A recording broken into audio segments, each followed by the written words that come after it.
Halo, selamat pagi teman-teman. Hari ini aku akan cerita bagaimana kisah dari Charlemagne ya. Ini salah satu tokoh di Perancis pada waktu itu.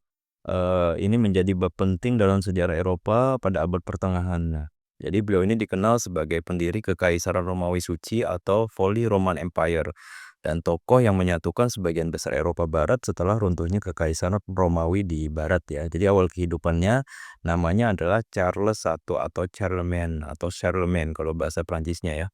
Sekitar tahun 742 Masehi. Nah, ayahnya ini adalah Raja Pepin the Short, ini raja pertama dari dinasti Caroling.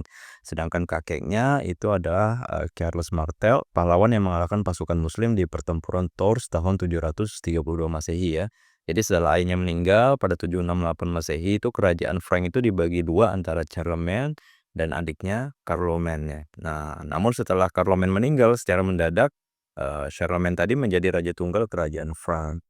Kemudian, Charlemagne ini memperluas wilayah kekuasaannya secara besar-besaran lewat peperangan seperti Perang Saxon dengan Jerman Utara, kemudian Lombard, atau Italia pada waktu itu, kemudian Avar, ini Hungaria dan Slavia, dan Spanyol Utara. Pada puncak kekuasaannya itu, kerajaannya itu mencakup Prancis modern ya, Jerman, Belgia, Belanda, Swiss, Austria, sebagian Italia, dan sebagian Spanyol.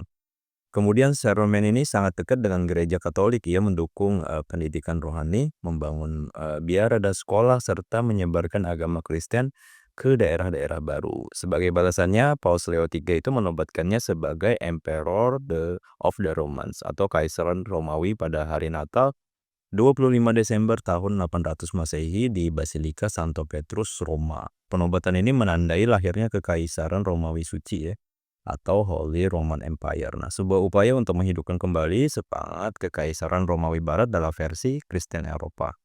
Kemudian Charlemagne ini bukan hanya penakluk ya, tapi juga pembangun peradaban yang mulai apa yang disebut Renaissance Caroling, itu kebangkitan budaya dan ilmu di Eropa setelah masa kegelapan. Salah satu langkahnya itu adalah mendirikan sekolah-sekolah biara, kemudian mengumpulkan sarjana dari seluruh Eropa, kemudian menstandarkan tulisan Latin dan naskah, dan membangun Aachen atau Jerman ya sebagai ibu kota kerajaan yang megah dengan istana dan gereja besar.